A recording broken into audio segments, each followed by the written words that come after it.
Okay, so so this video gonna be a review for this video. Tomiris, and Tomiris is obviously a very famous female commander and a warrior for a tribe called the Massachit, and the Massachit are a branch of the Scythians that is today Kazakhstan and Kyrgyzstan. And they are from the Scythian lived from like 600 before Christ all the way to like 300, and then later on was the other nomadic people coming like the Sarmedians. There also was different groups like the Roxolana, the Alans, and so on. And then later on the Huns, the Turkic nomadic people, the Huns, the Gök Turks, the Avars, and so on.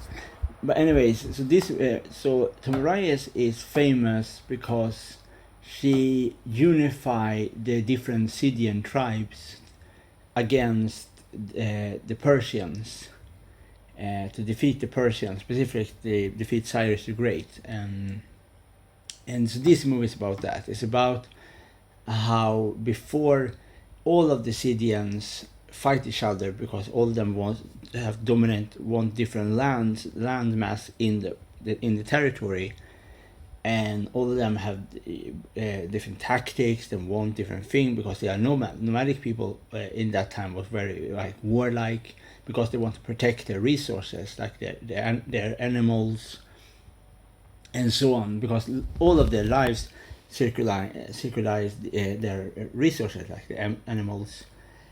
So yeah, and then Tomiris, she really built up a big unified kingdom with all of the Scythian tribes together as one group, and specifically because then later on the Cyrus the Great want to have her territory, so he tried to propose to her to marry her, but obviously Tomiris understand that he just wants her domain and this kind of thing. So and then Cyrus obviously tried to conquer them, and and then the Cid and the Massachit and other groups join forces together against him and defeat him, obviously then, and so on.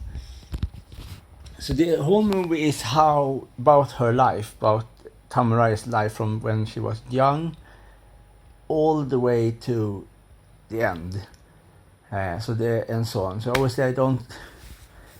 Yeah, so that is about. It's probably about that. It's a good movie. It's really interesting to see different. I think this is probably the biggest non-Greek battle against the Persians. It's probably the biggest step battle in the steppes in all of history. Maybe I say it totally wrong here, but I think this is the biggest one with Tomiris and all the Scythians together against the Persians. And it's also really cool to see that how in the movie how they really done their best to really show us how the Scythian looks like with their hats, their clothing style, and then later on show us the Persians and that time period, like in like 500 or 600 with Cyrus, in comparison to other movies we see with the Persian. For example, obviously, then you have Alexander the Great, that is much later on, when he come to defeat Darius, that is the final Persian king from the Agemedians dynasty. And it's also very interesting because we see how different the different groups of the Scythians are armed in the final battle. In comparison, if you see the Persians, all of them are like different groups, are unified. Like you see the mortals, you see the charioteers, you see so many different. Like it's more like the Romans in some sense. And the Persian is, the different group of the Scythians are much more diverse in the clothing style. They are not as exactly like one And obviously the Scythians are better armed. They're much better, have more heavy armor, scale armor, and so on. But so the whole movie was good, but it's obviously there was one scene in the movie, like the not the final battle, but the battle before that was the fight. Tomiris and her group of nomadic, the female warriors, and the new tribe she in the second final battle. She fights some people fighting on chariots, and they call them the cyres. And the problem there is that when I look up the name cyres, is also it's a group, but it's 1100 AD. So I wonder if what I mean, if it's one group. Now I don't remember the name, but it's one group that also live in that place in Kazakhstan that use chariots. I wonder if they mean these people, and so on. Obviously, it was very interesting to see chariot warfare. I don't know so many movies, historical movies that use war chariots. Obviously, the ones are Alexander the Great.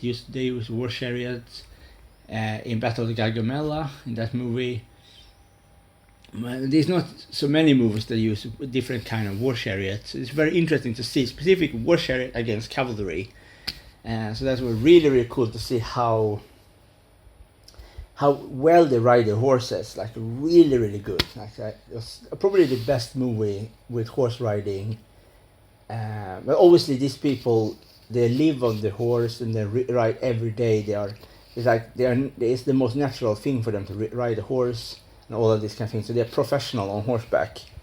But it's very easy to like the Scythians over the Persians in this movie, because it's easier, and I really like it. I really like the final battle. I really like how much easy in some senses looks like for the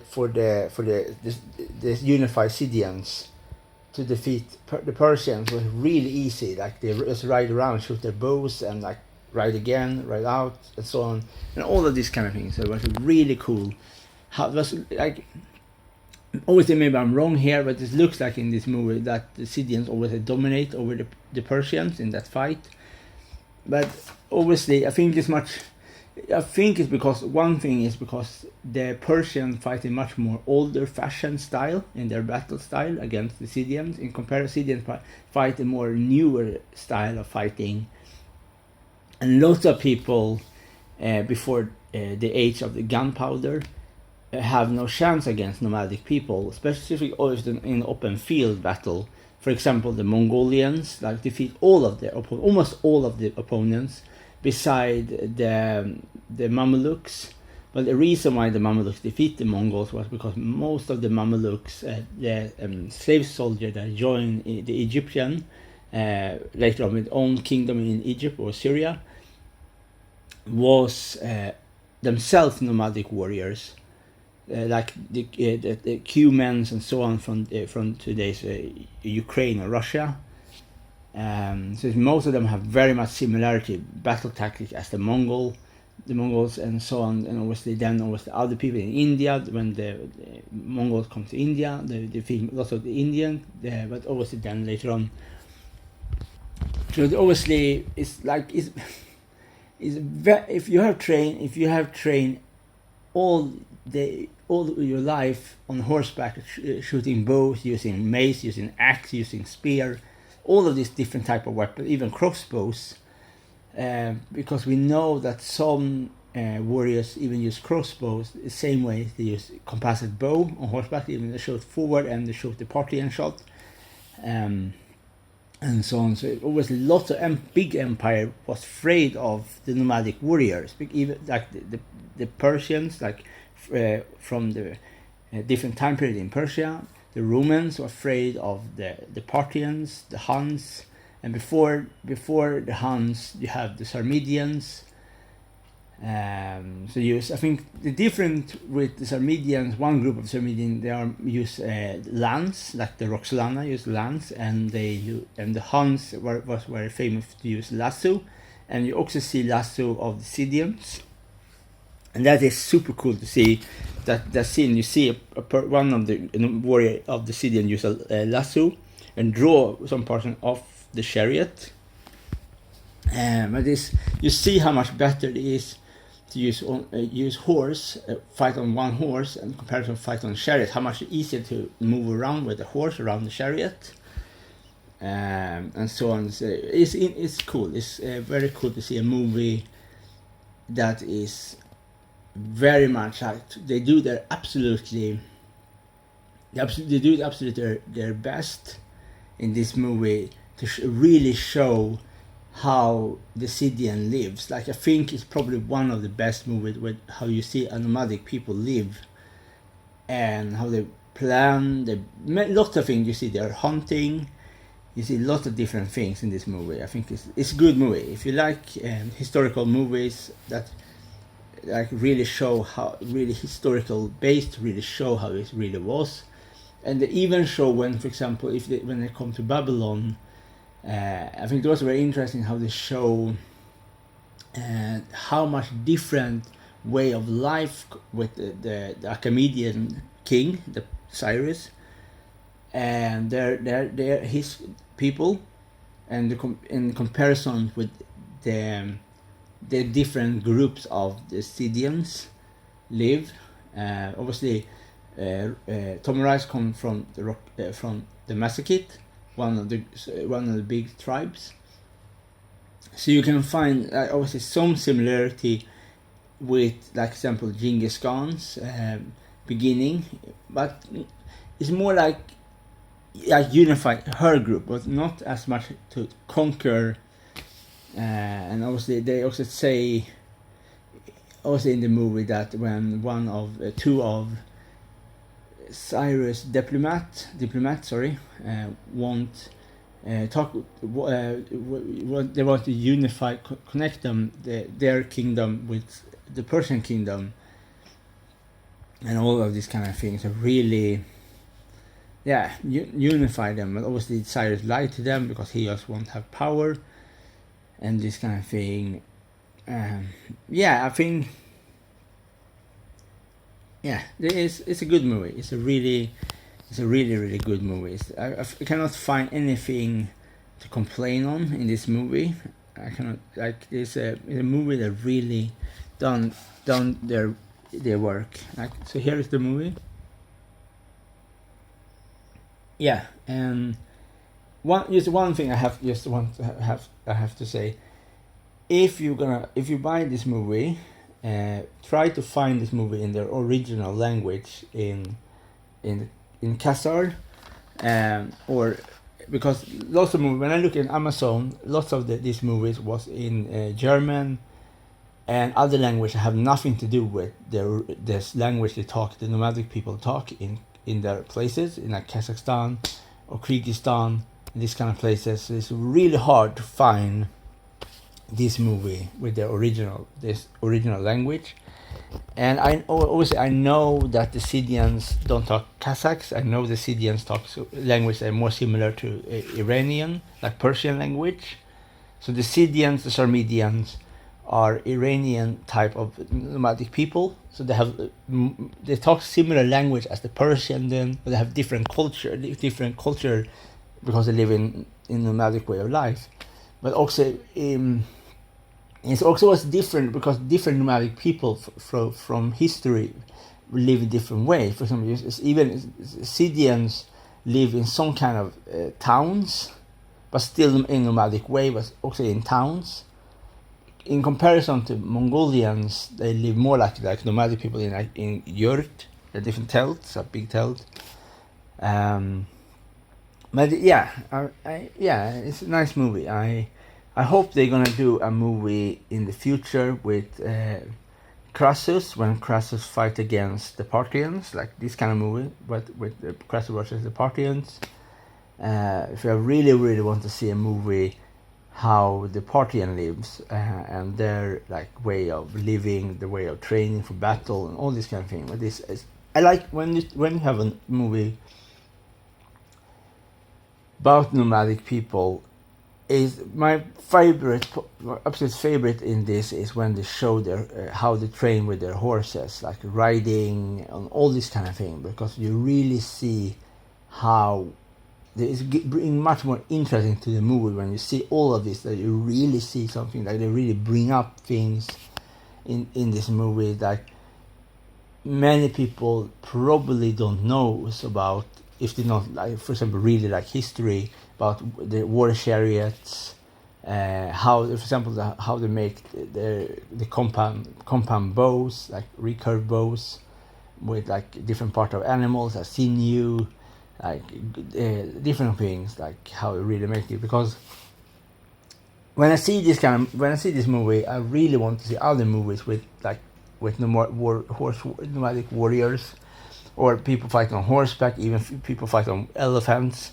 For example, I really want to see a good movie like the Mughal Empire in India, a really good one, not a Bollywood movie, but a historical based movie, battle with the Mughals, or other in battle in India, like really like war elephants and all these kind of things. I really things that really like.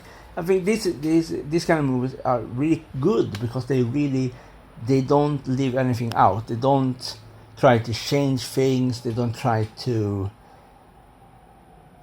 please one part of the audience, the public that watch the movie. They really try to show this is the history. We know that in history that Tomiris defeats Cyres, and that is that. Just defeat him, and it's just. It also it brings us much more, and the movie also was very much forward, like an adventure movie. Like it was, you never get bored in this movie because it happened many different things in this movie, and they also absolutely in this movie really. For example, one thing obviously in the movie they show a kind of a chimera or a mythical lion. And you understand that there's this lion with the wings symbolizing the Persian king, and in the end, Tomiris, she defeats that lion. The mind of that lion. That is not a real lion, but it's just a lion symbolizing for the end fight. So that is cool. Was a cool thing, and so on. Yeah, I think. That the only thing maybe I can question in this movie is the first scene in the movie when they hunt a deer and they just jump on the deer and kill the deer in that way.